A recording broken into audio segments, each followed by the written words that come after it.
እድል ሰጥተሽ ብታዩ ገብቶሻል አይደለ? አሁን ከእንግዲህ እኔ እንጃ አላቅም። ድጋሚ የሆነ ነገር ተፈጥሮ እናንተ ፊት ራሱ ቆሜ እኔ ሚዲያ ፊት ቆሜ ማወራም አይመስለኝም። ግን እችን ጊዜ ግን አንድ እድል ብትሰጩ እውነቱን እንነጋገር ከተባለ በዚህ ሰዓት አንተ አታስፈልጋትም። ስላስፈለገኝና ስላሰበልኝ ነው እዚች ጋር ቆሞ እየጠበቀኝ ያለው ታውቃለህ። እኔ ሰው የለኝም እንዴ ጭራሽ ምን ከሰማይ ነው የወረድኩት ከመሬት ነው የበቀልኩት። እኔም ላወራ እድል ስጭኛ። ምንድነው እኔም ላወራ እድል ስጭኛ። እኔ አንቺ ላወራ አይደለም የመጣሁት ታጋቢ ነገር እንዳላደረስ ያለሁት እኔ አንቺ ትላንትና ማድረግ የለብህም ብዬ እንደወንድም የዛሬ ርዕሴ ሩታና አቤል ናቸው። በመጀመሪያ ለዚህ ቻናል አዲስ የሆናችሁ ላይክ ሰብስክራይብ ማድረጋችሁን እንዳትረሱ ማለት ነው። ርዕሴ ምን ይላል መሰላችሁ? ሩታ መረጋጋት አለብሽ፣ ይበቃሻል፣ ታረቁ ይላል ማለት ነው። እንግዲህ እኛ ተመልካቾች ግራ ገብቶናል ማለት ነው። እንዴት ካላችሁ ሩታና አብርሽ መቼ ነው የሚታረቁ? መቼ ነው ሰላም የሚፈጥሩ? እንግዲህ እንዳያችሁ ሩታ ዛሬ ከሌላ ወንድ ነገ ከሌላ ወንድ ትመጣለች ማለት ነው። አብርሽም እንደዛ ማለት ነው። ግን ትዳር ላይ ሁለት አይነት ወንድ ቀያይራችሁ ስትመጡ ወንዱም ደግሞ ሁለት አይነት ሴት ቀያይሩ ሲመጣ በጣም ያስጠላል ማለት ነው። እንግዲህ ሁላችሁም እንደምታውቁ አብርሽና ሩታ ከዚህ በፊት ባለትዳር ነበሩ። አንድ ላይ ይኖሩ ነበረ። ከዛም በኋላ ምን እንደነካቸው አናቅም። እንግዲህ ያው ጦርነቱ ከተፈጠረ 1 አመት አስቆጥረዋል ማለት ነው። ሩታ ይበቃሻል ታረቂ ስትባል አይ እኔ አልታረቅም ከሱ ጋር መኖር አልፈልግም ብላ ሁሌም እየተናገረች ነው ማለት ነው። ግን ያስጠላል። ሰው ሆኖ የማይሳሰት የለም።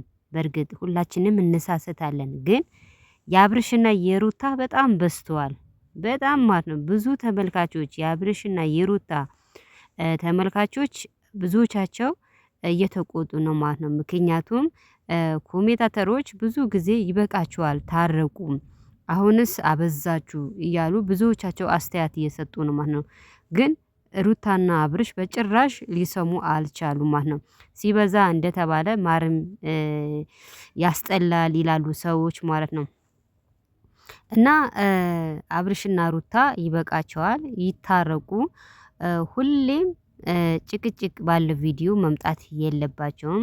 ሩታም ደግሞ እሺ ማለት አለባት። ብዙ ጓደኞቿ የመከሯት ነው። ሩታ ይበቃሻል ታረቂ እያለዋት ነው። እንግዲህ በሩታ ምክንያት ወንዶቹ እየተደባደቡ ነው። እንግዲህ ሩታ ምንድነው ያለችው? ጭራሽ ቤተሰብ እንደሌለኝ ነው የቆጠራችሁን ብላ መልስ ሰጥታለች ማለት። ሩታ ቤተሰብ አላት፣ ቤተሰብ የላትም ያለ ሰው የለም። ያው ራሷ ነው ያመጣችው እንጂ ቤተሰብ አላት፣ ሙሉ ቤተሰብ ነው ያላት ማለት ነው። ግን ሰላም መፍጠር አለባት። ሰላም የመሰለ ነገር የለም ማለት ነው። እና ወገኖቼ ቪዲዮ ስታዩ ላይክ ሰብስክራይብ ማድረጋችሁን አትርሱ።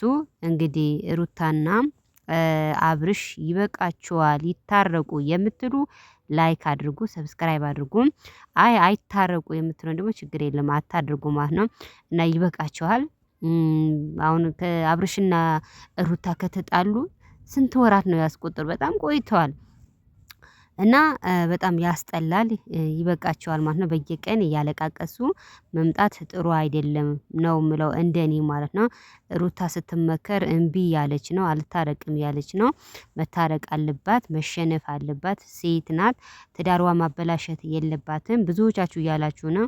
ትዳርሽን ማበላሸት የለብሽም፣ ታረቂ፣ ይበቃሻል እያላችኋት ነው። ግን ልሰማ በጭራሽ